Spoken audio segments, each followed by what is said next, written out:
We don't want to get rid of humans because there's a relationship side, there's an information side. But to add to our coaching, to also ask AI the same question so it can go into that same mix where the person we're coaching has another view is tremendously useful.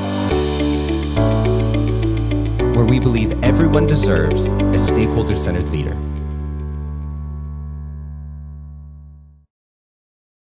Welcome to Conversations with Coaches, where top executive coaches share the tools that shape their practice and then give them to you for free. This is a stakeholder-centered coaching production where we believe everyone deserves a stakeholder-centered leader. I'm Brandon Murgard, CEO and Master Coach, and I'll be your host as we go inside the coach's toolbox. The best part of this season is that you get to keep all the tools. We're giving each resource to our listeners for free as part of our mission to measurably improve leadership effectiveness around the world. You can download all the tools at mgscc.net/coach-toolbox. That's mgscc.net/coach-toolbox. And by the way, if you are a stakeholder-centered coaching certified coach, you already have access to all of these tools inside of your coach portal. So get your tool today. Now, our guest today is returning from the last season. He's a master of language and a coach of coaches, and a man who has carved his name in the global NLP community. Let me introduce you to our friend, Michael Beale. Now, you met him last season when he came on to talk about his journey becoming a coach. Michael is a certified stakeholder-centered coach, as well as being certified in team stakeholder-centered coaching. He is certified as an NLP coach and coach trainer by NLP co-founder Richard Bandler, and is certified as an NLP coach and NLP new code practitioner by NLP co-founder John Grinder.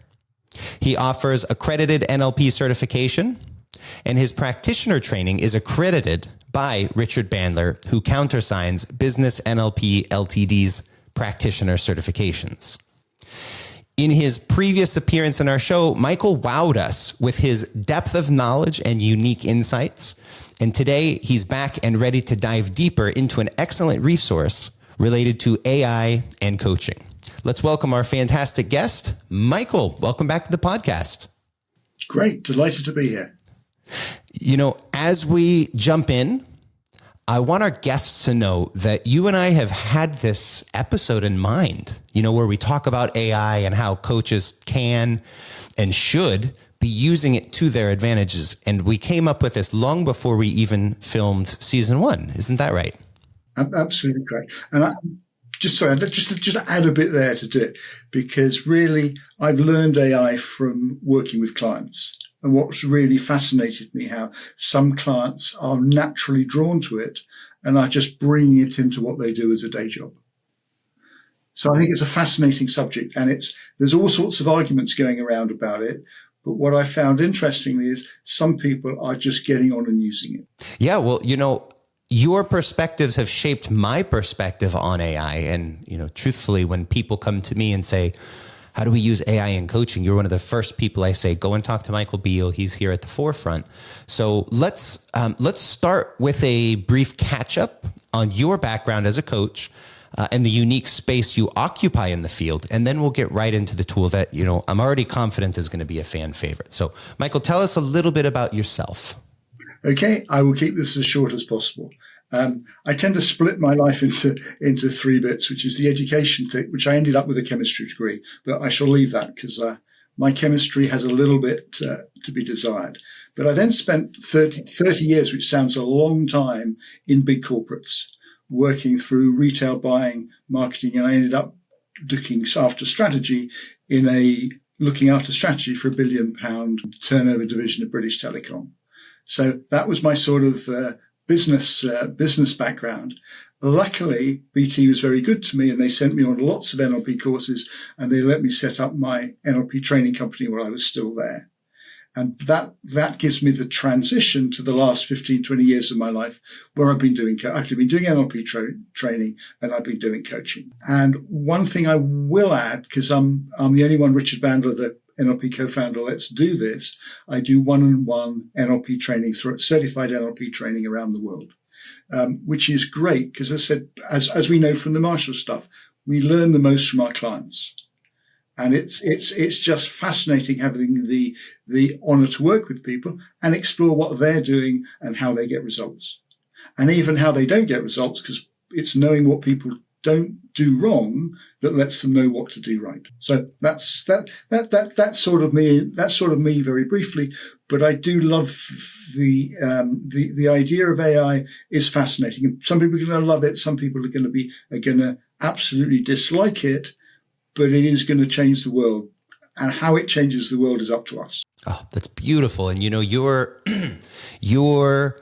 given that you have straddled these three areas of life and progressed through them, I think that you have a unique perspective on both the field and AI's position in it. So let's have an opening salvo, a very broad leap into this. What are your general perspectives on AI and its future in business and in coaching?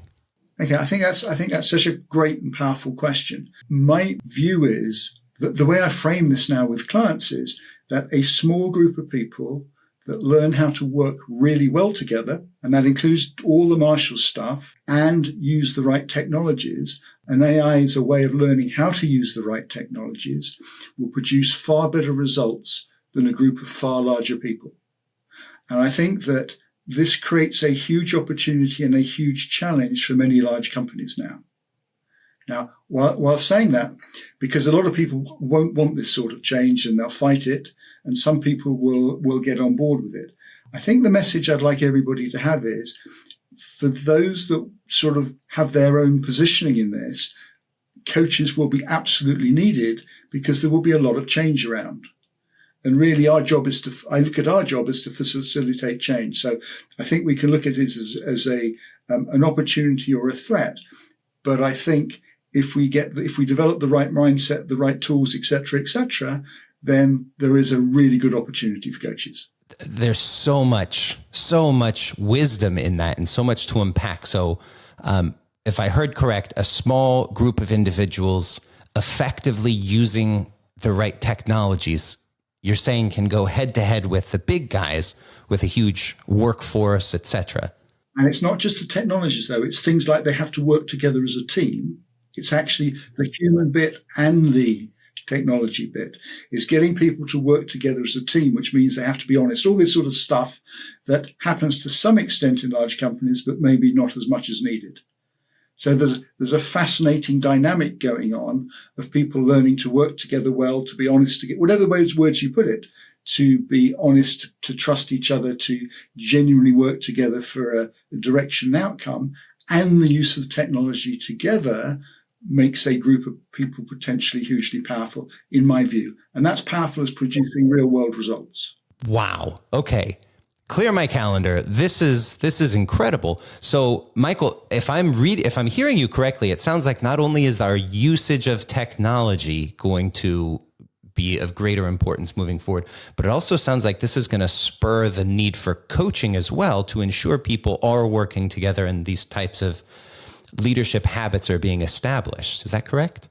That's absolutely correct. Because all of us as coaches know that companies are not working together, that individual companies, some people are working very well, but some people are working to protect their jobs and do all the things you would expect them to do. But if you really want to work really efficiently, both the technology and the way people work together will need to change and is changing. Okay. So as coaches, we should really be some of the early adopters and even advocates for this new era of business that is leveraging AI, it sounds like. I don't think there's no doubt about it at all in my mind. Okay. Well, tell me, what is it that you're seeing with the application of AI as it relates to coaching? Okay, I'm going to give you a couple of examples. Firstly, I'm going to say, as far as coaches go, I think the main application, curiously enough, of all things, is in marketing.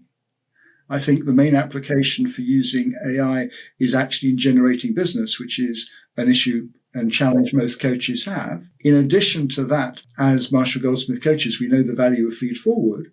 Well, in doing our feed forward rounds, AI is an excellent next person. So AI is somebody else to get feed forward for. Another thing for coaching is an amplifier from our coaching skills, because you can be with a client, you can maybe not quite know what to do, and you can ask AI and it will give you some ideas. And I'm quite happy to give you some real live examples of this. If you throw this into the future, then there's all sorts of interesting things that will happen. So let me just talk about a few of these things. One of the I was lucky enough. There's a professor of coaching in the Henley Business School, and he asked me to write a chapter on how do you market a coaching business in the new era. And what I really liked about that, it forces me to think about how you do market a coaching business in the new era. And I was lucky because there was a co-author who happened to coach Satella, the Microsoft CEO. He was one of the coaches of the innovation team in Microsoft. We both started with a blank sheet of paper, and we came through things like the traditional stuff. You need your brand, you need your proposition. You then have to work out the technology stuff, because you have to get good at certain technologies. It becomes a part of success. And then you have to do the normal stuff of everybody else. You have to have the right mindset and do the right action. So we sort of put it together. And this guy, J.D. Meyer, he said to me, Mike, look, we ought to be using this technology. So let's ask AI some questions. Let's say if we're a coach and we're doing this sort of service to this market, which are the marketing platforms, LinkedIn, etc., that we ought to use? Which are the top marketing platforms? You then get a list out. You then say, what's the next question to ask? How can I, if I'm got this sort of proposition to this sort of market, how do I use this platform for the best? And it will come up with the 10 ways that you use the platforms. And what's interesting about this, because I sort of mostly use these platforms anyway, so I'm a reasonably good judge of whether it works or not. The advice I was getting from AI was a lot better than a lot of the stuff you're getting from outside. So I want to emphasize this point that AI can help you market, which is a big challenge for many coaches, and it can help you coach. So this is an example of using AI to do research, because it was giving us much better results and much quicker than if I'd actually done the research myself. And it's very practical stuff. Moving on from that, as you know, with our coaching, we like this feed forward stuff. We ask a number of people, I want to get better at X. And we ask a number of people, what are the top 3 or 1, 2 or 3 ways would I do, if you were me, would we do to get better? Now, what I found quite fascinating, after getting clients to ask a number of stakeholders that question, then to ask AI the same question. And it's really interesting because in many cases, AI gave a more useful answer than the stakeholders. Now, I have to be clear, asking stakeholders is about developing a relationship with them, which is a very different question. So I love the idea of asking stakeholders questions. However, if we want the very best selection of answers and advice for a leader, asking AI as well almost puts the custard on the cake. Whatever way you want to put it, you actually get an additional answer for the leader to consider what they might do. So that's an example. Now, it's interesting. One of the things we're going to mention briefly, but Marshall himself is going to be bringing out his own coaching bot in November, and he very kindly asked his bot some questions about how do you delegate, what's going to be the future of AI in coaching, and we'll talk about some of the answers, because again, it's very high quality answers. It may not be the best, but it's better than 80% of the people you'll ask. So I'm saying it adds to the feed forward thing. We don't want to get rid of humans, because there's a relationship side and there's an information side. But to add to our coaching, to also ask AI the same question, so it can go into that same mix where the person we're coaching, the CEO, whoever that we're coaching, has another view, is tremendously useful. Mm. So in your experience, you're seeing leaders ask stakeholders for feed forward. They're getting suggestions, and then you can go to AI, and do you ask the same question, or do you drill down deeper into the feed forward you've received? Let's talk about it. Thank you. You just come up with a new application that I hadn't thought about. At this stage, I'm asking the same question. But of course, what you're saying is absolutely right. And we'll come on to later, because the real skill of AI is sort of not the theory, but it is about questioning skills. It's about coming up with a top level question. And then when you get the answer, ask you more refining question, et cetera, et cetera. So you've raised a really good point there. I'd like to rate, sorry, if I may, I'd like to give another example of AI in coaching, which again came as a shock to me. But one of my clients has ADHD. I sometimes get these letters wrong. And for a bit of a game, I said, look, and her challenge was she was determined to do a master's degree because ADHD makes it quite difficult to do degrees. So she set herself to do a master's degree and was having real challenges. She had an exam the next day. Now, this is a real story, but it's a story of one. But I think it's a fascinating one. So I started out saying, can we play with this AI thing? She said, yeah, of course you can, Mike. So I said, well, let's ask a straight question. If you have got ADHD and you want to pass an exam, what should you do? Simple question, gave out the answer, came up with 5, I thought, reasonable things, and she hated it. She really hated it because actually one of the results of this syndrome is she doesn't like to be told what to do. So she was actually quite angry because, as I say, it was telling her what to do, and she didn't like that at all. So we tried a number of variations of questions. And in the end, I said, my brain clicked and I said, I've got to learn something here. So I suddenly said, what special qualities does somebody with this condition have that if they focus on will help them pass exams? So I keyed that in and we got the answer out, and she looked at it and she went, that's great. And she immediately posted it on her Facebook. She immediately posted it on our Facebook page. And I said, okay, you got the exam tomorrow. And I'm an NLP guy, so I play with hypnosis and some of this mad stuff. So I said, okay, what we're going to do, we're going to put you through a mild imagination exercise where you imagine using these skills that you've got. So you rehearse them in your mind. So when you go into the exam tomorrow, we'll get you to focus on some of the skills that you've got. And I'm just looking at some of the things, because some of the things these people have, they've got hyper focus, they've got more creative. I'm sorry, I'm just looking. If I don't look at my notes, I won't get it right. They've got energetic bursts. There are a number of skills they have that other people don't have. So I took them through an imagination thing. They imagined going into the exam, being able to use these skills, focusing on the skills. And the next day she came back and said, Mike, that was brilliant. That was the best exam I've ever had. Now, this is an example of one, but what it is it's a coach using AI to amplify and supplement the skills they've already got. Does that make some sort of sense?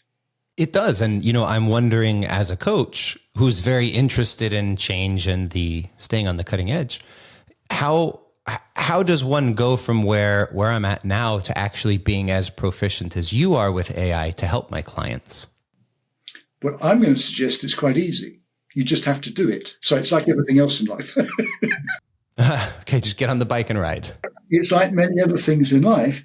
It comes down to what is the question I need to ask. And being prepared to get it wrong and keep asking and refining it until you get the question you want. And that's why I love that story, because the client really hated the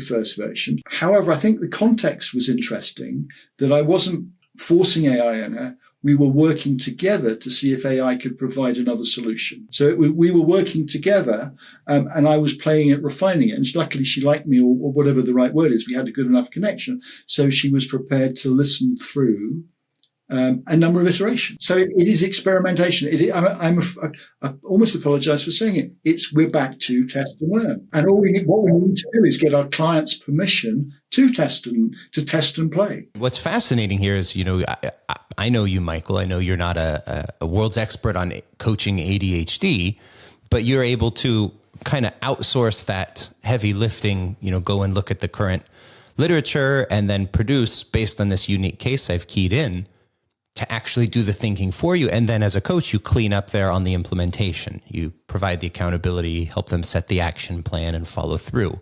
Is that fair to say? I think that's a very good description. I think, and it is, again, it's set up, it goes back to some of the Marshall stuff. it's having the right clients that accept where you are. I'm not trying to fool the clients at all. I'm absolutely honest where I am, but they work well with me enough that we're prepared to play together. And between us, we come up with some really good ways of using it. Tell me a little bit about what specifically are you doing with AI with your clients? There's two things I'm doing.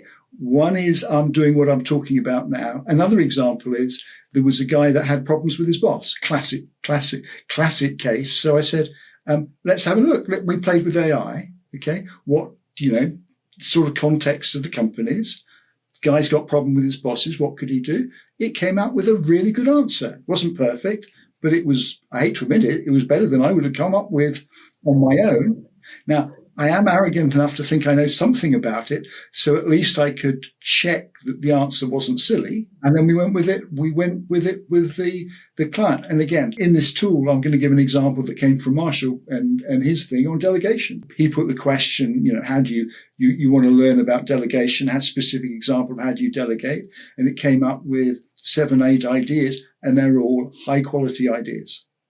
And again, as a coach and a client, you can decide which ones you want to follow. But my view is it sort of moves you from being half good to mostly good, if that's the right word is. And again, with a lot of these things, the test is whether it works. Sorry, my view of coaching. Until we try something, we don't know whether it's going to work anyway, despite what anybody says. But having the best, what's the right word? Almost the best ground to start with, the best theory to start with, the best model to start with. And AI can help us come up with the best model in specific situations. Mm-hmm. Yeah, you've very much challenged my thinking about AI. The more we talk, honestly, the more refined my viewpoint gets. And what I've kind of come to realize is that so much of what we do is, let's say, producing an idea, 90% of the job, 10% of the job is going back and validating, is this a good idea? It's kind of that quality assurance. And what I'm learning from you is that, as coaches, we spend a lot of time with good leaders, great leaders who really want to be better. And so if we have if we're very keenly attuned to what great leadership is, we can use AI to supplement our knowledge, run it through our way of thinking about what good leadership is, and then discern what actually is and isn't worth pursuing. And so it really takes a lot of the guesswork out, but it also expands our peripherals in terms of the types of problems we can approach. Like you're mentioning this client with ADHD. You know what great leadership is. You know what it means to from the education experience. You know what it means to be good at test taking. But the bridge between test taking and ADHD is bridged. The gap is bridged. There's a number of AI platforms out there right now. Which one do you tend to gravitate towards? I gravitate to ChatGPT-4, although I sometimes get the initials wrong. That's my one of choice. But I am aware that Marshall is developing his Marshall bot, and I'm fascinated to how it comes out, because obviously his experience is huge. So there'll be some really good stuff. And Marshall's very kindly shared with me, particularly for this podcast, some answers to questions, one on delegation and one on the future of AI in coaching. Can we read some of these? Because you've shared these with me in advance as well. When you asked about delegation, I understand the question was how you can improve delegation, and it did come up with some interesting things. Absolutely correct. And I am going to remind myself from my notes. And it's one of the advantages to say with AI, you don't have to remember everything. You can refer to it. Basic things about delegation. Have a one-to-one conversation with each of your direct reports to check their areas of responsibility. Access their delegation needs. During this conversation, ask your direct reports if there are areas where you need to let go or delegate more to them. Seek feedback. Request feedback from your direct reports about how you manage yourself. If they observe you doing tasks that are unnecessary, let them know what can be delegated to others. Actively listen to their suggestion. Take notes, because again, it's this difference between information gathering and decisions later, which I think is so incredibly important. Match your leadership styles to what you want to do. Let go of unnecessary tasks. which often for leaders is the hardest thing to do. In fact, for all of us, letting go of things is often the hardest thing to do. Build in a regular review process. And remember, effective delegation is not just about delegating more frequently, it's delegating the right things to the right people. Either way, you may be delegating to them, they may be delegating to you. And it's a very effective, I probably haven't got it over as well as I want, but I can tell from reading it, there is a very sound process that all leaders it would be useful for all leaders to help delegation. And it's something that's really good for a coach, because my view is when you read this stuff, there's a difference between reading stuff and implementing it. And that's why I think it's so important that actually it makes the coach's job so much easier, because subject that you check the source, you've got a very powerful process, which, on a bit of due diligence, you check you say is okay. So you can concentrate then on genuinely coaching the leader to actually implement it. And I think coaching is so much easier if you have a safe process, a solid process. Well, Michael, it seems like AI can really do a lot for leaders looking to work on just about anything. If the advice is this good, why do they need us as coaches? I think that's a great question. And I think they actually need us more for coaches. So I'm going to gently push back. They need us more for coaches. And actually, a client of mine yesterday answered that question for us. He was saying that there's sort of 3 bits, and he's an expert in AI. There's the bit about creating a vision, and AI will come up with ideas for a vision, but the leader has to create the vision in their context. And it's still very much a human thing. And we can help the human we can help our CEOs. We are better than AI at helping them to develop their vision at the moment. When it comes to implementation, AI can't sort of jump out the machine and go and implement things. It can give us tools to do it, but actually the implementation humans still have to do. So in essence, at the creating the vision stage, coaches are incredibly important. At the implementation stage, humans are incredibly important. If you get the middle of that, AI has a bigger use, but you still need humans. You still need humans at bits of the process. So my view is at this stage, it's very much there are things AI will do, and there are jobs that AI will replace. But at the moment, from my point of view, we're really safe, because we will still be needed to help the clients connect to what's important to them and come up with a vision. We will still be useful to help our clients implement. It will all change, but I am fairly safe. We have an important role to play. However, almost back to what I was saying at the beginning, some CEOs will lose their jobs because of this stuff. Some coaches who haven't found their right niche and aren't using it will lose their jobs. But I think that the changes that occur the changes that are happening now, they are bigger and they are greater than anything before. And people will need coaches, because if take it for example, you're a CEO, you're being thrown into a totally unknown world, or a world that is an unknown for you. And that's exactly the time you need help. You mentioned that you also asked this Marshall bot about the future of AI. What did you discover through that? Well, I thought it came up with a really, really good answer, or answers. And I'm going to give you a flavor. Now, you and I could have come up with equivalent things, but it's done all the work. So accessibility, without a doubt, it will mean that more people will have access to coaches, because there will be parts of coaching that AI is very good at. So in the whole process, there are aspects of the getting results, continuum for getting results, or the getting results cycle. There will be parts where AI is brilliant, and that you can distribute to a wider set of people. Scalability, it's the same sort of thing. You can access ideas using AI to a far greater number of people. You can take a good, solid, safe process, a sound-tested process, you can put it into AI, and you can transmit it to a number of people so they have by far the best guidelines. Now, they still may need help in implementing it, but you got out some really good good processes. AI can help give you instant feedback because it can collate information from thousands of people, and therefore you try something, you throw something at it, it can give you an instant response based on its data banks of other humans. So it will give you much better feedback than if you just asked one or two other people.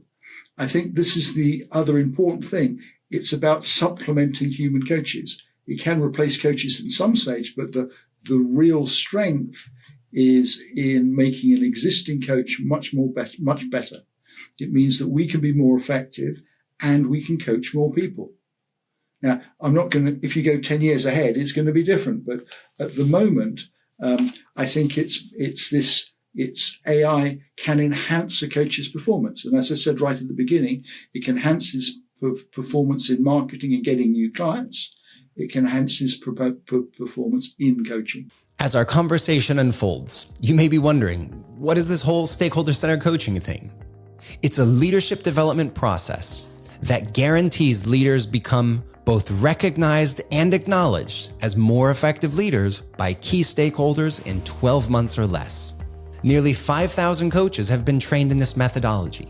The coaching program is designed to build functional expertise from 3 stages: intellectual, practical, and applicable on the job. In addition to graduating with the most rigorous, research-driven coaching methodology on the market, you'll also walk away with measurable coaching results and a lifetime certification to show for it. We don't just believe in what we do, we stand behind it. And that's why we are giving away complimentary access to the first stage of the training to anyone listening to this podcast. Get your very own access code today by visiting mgscc.net/sample-course. Let's tune back into the interview. What would you say are the biggest challenges facing coaches who want to use AI? Again, a really good question. I think the first thing is to actually have a little bit of reality. I accept one of the bit of coaching is to get people to face reality. AI is not God, as far as I'm aware. It has access to a lot, and in fact, some of the best human information. But humans don't know everything. There's probably significantly more we don't know yet than we know. So AI doesn't transcend it. It gives us better information, but it doesn't solve all the questions that we don't know. So we don't want to get too suckered in that it has the answers to everything. So I think the idea is look at it for what it is, an enhancer, rather than the instant answer to everything. That's point one. Point two is it's a new tool that we have to learn how to use effectively. What gets results isn't the tool in vitro.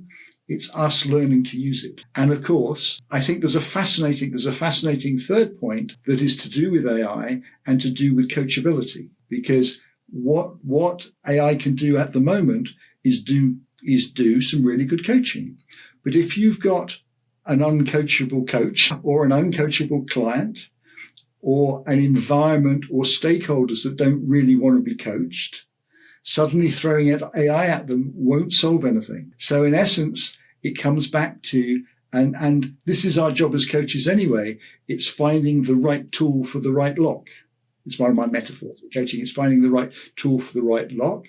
AI can help me do it, but it isn't the blanket mystical answer. It may become so in the future, but I'm sure humans would change so much that won't actually happen. So we have to, it's a little bit like we have to invest in learning how to use it. It's very easy to get that. This is my experience of technology, because I've been through a number of technological revolutions. A new technology comes out, everybody overhypes it, everybody buys it, they spend millions on it. 80% of the people don't get value out of it. But in that hiatus, some bright people learn how to get value from it. And so those people that actually learn how to get value from it sort of rise to the top. And then eventually they share what they're doing, then everybody gets value to it. And I think at this rather exciting time at the moment, there will be a tremendous amount of hype. There will be a tremendous amount of nonsense. And this is all good because this is the way we move forward.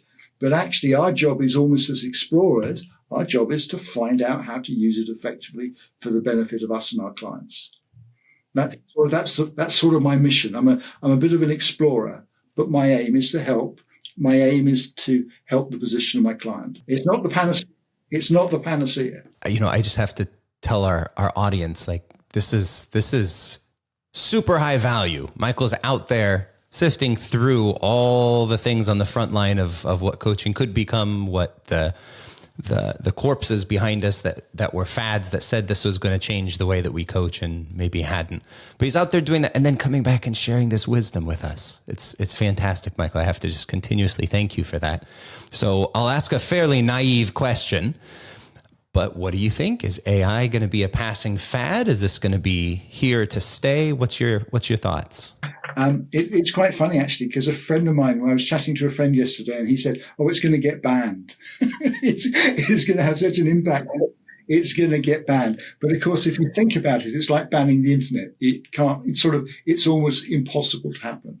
So, as far as the fad question, a lot of people will say it's going to be a fad because they don't like it. There's going to be a lot of people that try and fight it because they don't like change. However, I can almost say that enough people have spent enough money in developing it. Enough people are beginning to find out how to use it. In the start, I've been surprised and delighted and excited just how my clients are using it. I give you another. This is just a fun example, which you can say slightly immoral. But one of my clients was one of my friends. One of my clients was applying for a master's degrees in the States. And she forgot to tell me she actually put on her application to 5 universities that she did an internship with me, which was totally made up. She had never done an internship with me. And I got these inquiries back saying, could I give her a reference? But I'm not recommending this to everybody, but it's just, I think it's a fun story. Could I give her a reference for internship? And I dropped her a note saying, shouldn't you have told me about this before you put the wretched application in? And she came back and said, it's okay, Mike. Let's use ChatGPT. And we sort of worked out the job that she had. And I said, can you turn it into a reference? It came out with a page. I have to say I had to down tune it. I couldn't. It was so glowing that I couldn't possibly send it. And we did it. And I put it in those 5 applications, and she's in New York as we speak. She arrived in New York last week and has got the place in her master's. And you can't, I am getting incident like this, where it's they're exploring, they're playing, they're exploring. And it comes back to that skill that all coaches should have. What is a good question to ask? It isn't about being bombastic or anything else. The skill comes down to, what do we want? Can we turn it into a question? And how does one go about developing that skill? Or is there some sort of cheat code that could help us jump straight to the front line of proficiency? The cheat code you will have, but I'm afraid it will remind you of what you already know, that use ChatGPT or any of this stuff to use a coach properly. This is about coachability. It starts with knowing what we want. And sometimes we need a coach. Forget the app. We need the coach. We need somebody. We need people. We need humans to help us connect to what we want. When we know what we want, we then turn it into a question. And this is an example where AI will beat coaches, for better or worse. Sometimes with my clients, they're embarrassed to say what they want for all sorts of reasons, but they won't be embarrassed to speak to AI. So I have no doubt that humans will prevail, okay? And that AI will help humans. But there will be examples where AI will be better than humans. And for some people, if they've got a particularly embarrassing question that at this stage they're not able to share, AI will be perfect. Or they can try a few answers, and then they can very tentatively talk to a few humans to check out the answer. So if I'm understanding the comparisons correctly, you kind of have 3 segments. You have coach by themselves, you have just AI, and then you have coach and AI. And what you're saying is that anyone who is coaching alongside AI is likely to disproportionately succeed against those without, and also without AI as a standalone. Is that a fair way to put it? That is an absolutely fair way to put it. And the result will be huge. And over time, it won't necessarily happen straight away, because these things happen when people don't notice. But what will happen is, in my view, and this is a sad thing in a way, that suddenly the coaches aren't using it will find 50% of their market has gone. So this is really a call to action. If you're not using this now, get on it. And I absolutely agree. And it's fun. And one can be blinded by the science. It's actually very simple. It goes back to, what do you want? Can you turn it into a question? We're not asking any more than that. And then, can you develop the question? And this is pure coaching. Coaches should be really good at this, because this is one element of basic coaching skills. So tell me about this tool that we're giving away. What you're putting together is a prompt sheet for engineering the right question. Tell me a little bit about what this is and share with our audience what they'll get from it. It's a simple cheat sheet to remind people of probably what they already know, but it's like I talked about AI. You probably already know it, but you may not know how to put it into practice. So this is a cheat sheet which will remind you of what you can do with AI, to actually give you the confidence that you probably know more than what you are, because it means that you can amplify the coaching skills that you've already got. That's the way to do it. It's a basic cheat sheet that will save you a lot of time and effort. And for some of you, it will give you that confidence just to start. It's that, why I was going to swear there, why the dash, haven't I been doing it? Actually, and I come across all these things. I've reached the age where I'm surprised how much I've missed. Okay. And it embarrasses me that I'm trying things now I should have tried 50 years ago. But the purpose of the cheat sheet is to give you that extra bit of encouragement to get you involved. I'd love to do a thought experiment if you'd be up for it, which would be to kind of walk through some of the milestones of a stakeholder-centered coaching engagement and hear your perspective on how AI's use cases might change throughout the course of a 12-month coaching assignment. Would you be up for that? I am. Yeah, the answer is yes. I have no idea what's going to come out. Because we can check AI before we dive into this if we need. You ask the questions, and actually, it will be fascinating. It will be fascinating to almost ask me the questions and ask AI the question and see what came out. But start because that's what I'm saying it's for. It's as a coach, we want to come. We don't want our brains to switch off. We don't want to get lazy. This is not a good thing. But we do want something that stimulates our thinking, so we go that little bit further. And so I would I'm not saying we do it now, but I would thoroughly recommend that as a practice. You ask a question and you come up with an answer, and you let AI come up with an answer. And just like feed forward, then you look at both and say, well, what's the best? Can I can I merge them? What can I take from? It's just like feed forward. It's just like that information gathering, then decision making. It's another part of information. It's another information source. It's just a high quality information source. Okay, so I see the use cases, and I think anyone listening to this can see some use cases in this marketing and branding. So let's say that I get up to the point that I'm sitting in front of a client who has a cursory understanding of coaching, maybe not a deep understanding of stakeholder-centered coaching, but we're kind of in this let's say prospecting phase. They know they want to hire a coach and they're trying to suss out who I am as a coach. How could I use AI to improve that conversation? Okay, I'm going to take a couple of steps back, because what I do, this is real again. In that situation, I will actually ask the coach to put in, say, for example, the job, the job title of the person, and find out what their challenges, what their pains are, and what other things that they're working on, and what opportunities they're likely to have. Again, as you become a coach, you begin to realize this is on people, but you can forget. So it's nice to have a checklist. People are doing this job in this industry. This is their possibly biggest challenge. And you can actually say to the client, we need to check this for due diligence. But I can actually say to a client, I've been working with people, like you, and they've had these sorts of challenges. So I do the check. I do the check of the challenges they've had. Is there anything on this list that is of interest to you? Or tell me if they're different. What are your challenges? Amazing. Okay, so I'm walking into this well-informed. I already demonstrate I understand what's happening on average in your world. You open the discussion to have them pick a priority or to shift the agenda. And then I can go in and pitch coaching. So we take care of that. They sign up. And now we are, let's say, we're in phase one. Let's say we're in phase one, step two. We're starting to look at what assessments we might use for feedback. We're collecting feedback, and now we're at the point of debrief.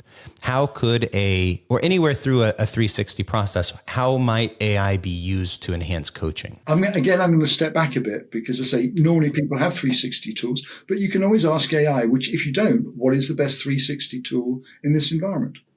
So it will give you idea. Now I know most of us already have our favorite ones, but it's good to check them out. So that's almost beforehand. So we've got to the interview. Again, I've been almost too simple here.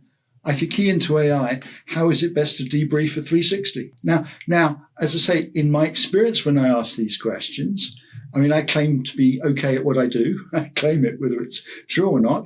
But whenever I do the AI thing, I'll always get one or two different ideas. It is like having a coach. Again, pardon my ignorance, but could I, let's say that I've done behavioral interviews, so I have a rich, fat data set of qualitative input, and my next step is to do some thematic analysis and produce a 360 report.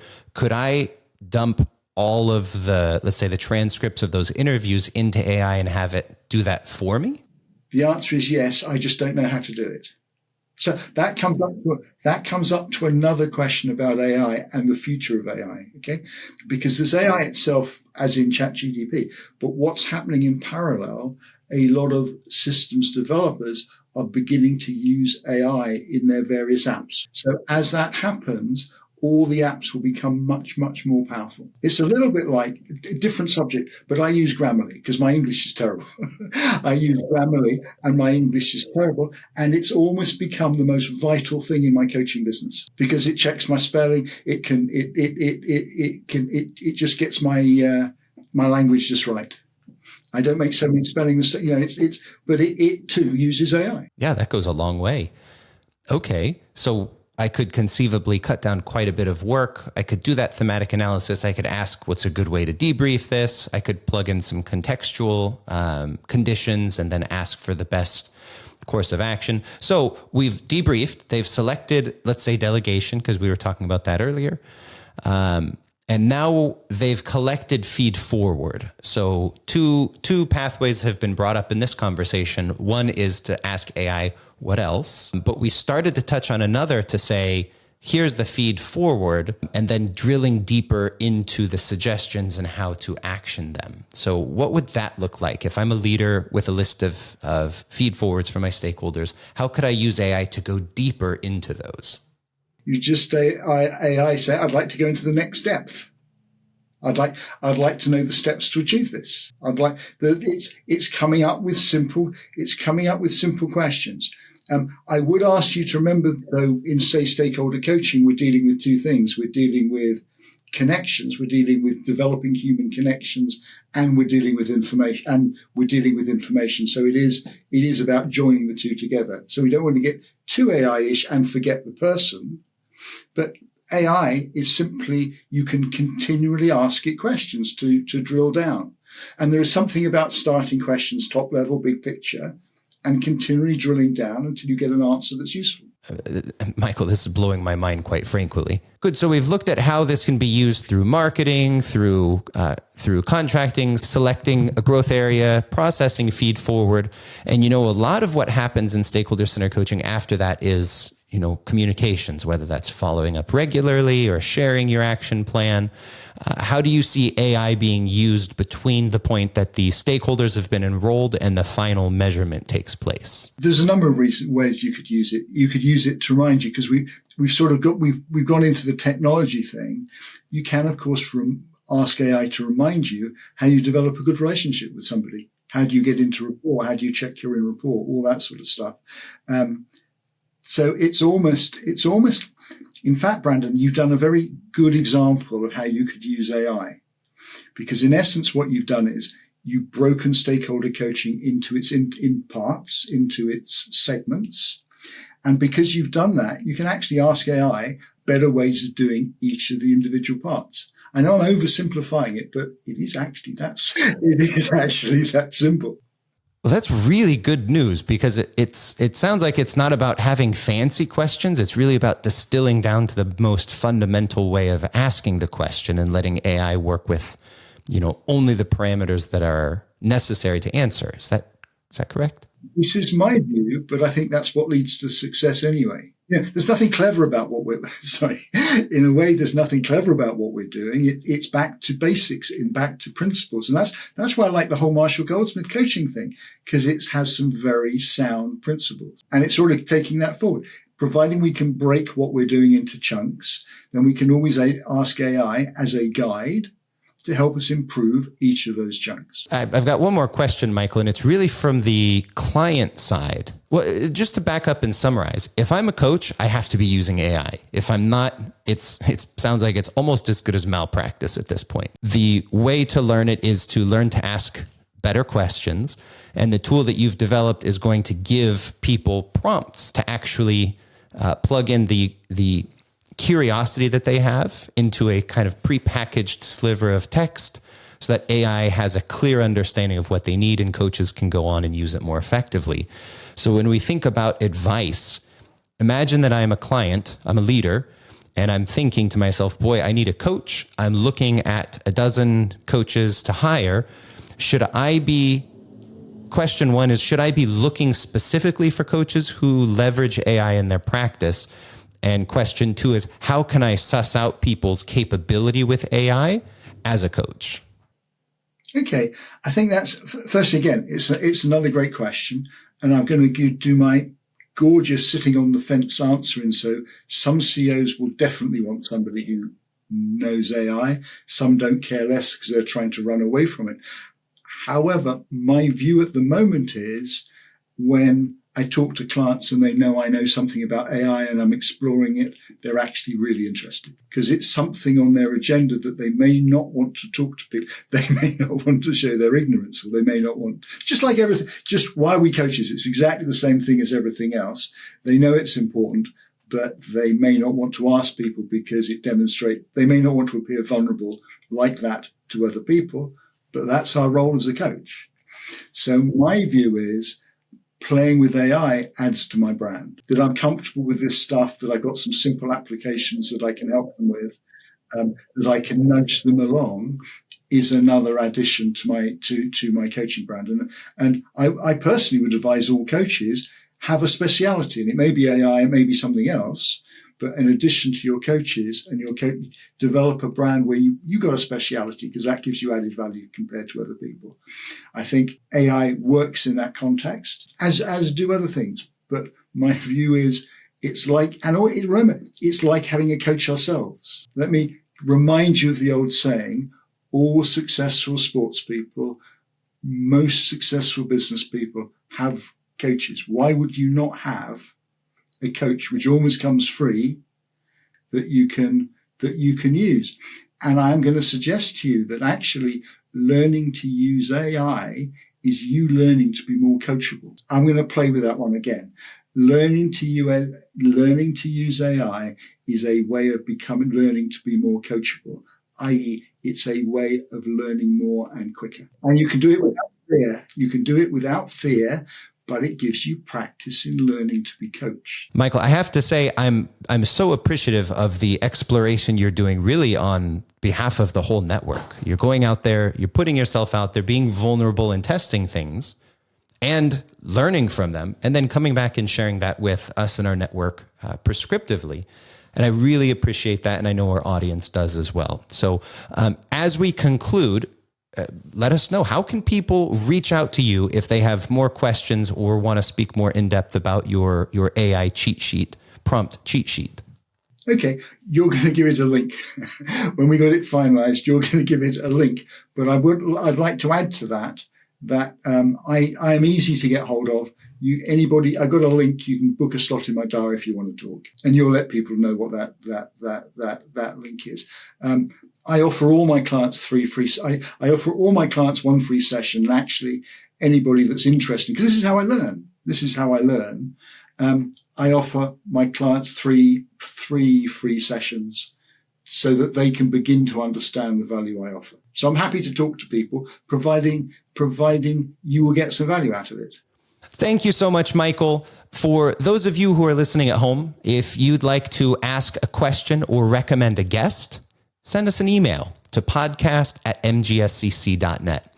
And remember, if you want to get a hold of Michael's AI prompt cheat sheet, you can get it for free at mgscc.net/coach-toolbox. That's mgscc.net/coach-toolbox. And if you are a certified stakeholder-centered coach, you can get it, all of these tools, inside of your SCC coach portal today. There you have it, ladies and gentlemen. My guest, Michael Beale. Thank you for joining us for another episode of Conversations with Coaches and sharing this amazing AI prompt cheat sheet with us.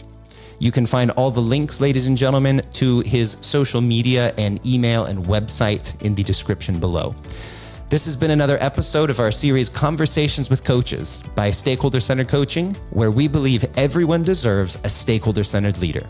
Thank you for joining the conversation. And until next time, remember to keep learning, keep improving, and keep taking your coaching skills to the next level. We'll see you in the next episode.